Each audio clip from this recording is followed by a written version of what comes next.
Hello, Mr. Jackson. Hello. My name is SueLamb, and I'm a student at the University of Texas in the MSN program, and I'd like to talk to you today about Texas House Bill 705 in regards to violence against healthcare workers in the emergency room. Oh yes, I'm very familiar with that bill and was able to participate in preparing it.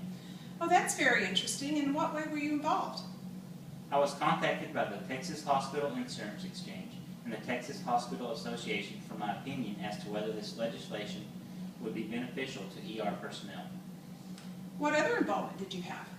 Mostly giving opinions to lobbyists who were deciding whether or not to support the bill. Can you tell me what you know about this bill and what your understanding is and how it will work? It would create a felony charge if ER workers were assaulted. At this time, assault against a healthcare worker is a misdemeanor.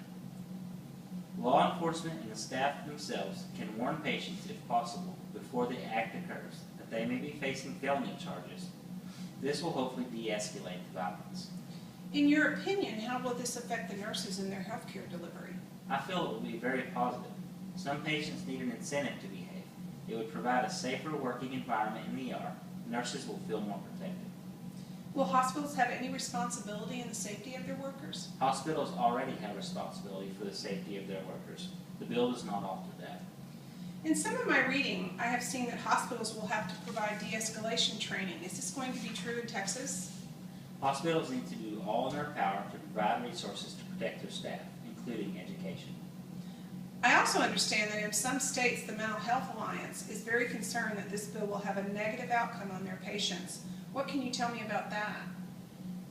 Their fear is that mentally ill patients will be targeted unfairly, charged with crimes. I don't agree. Safety in the ER is important.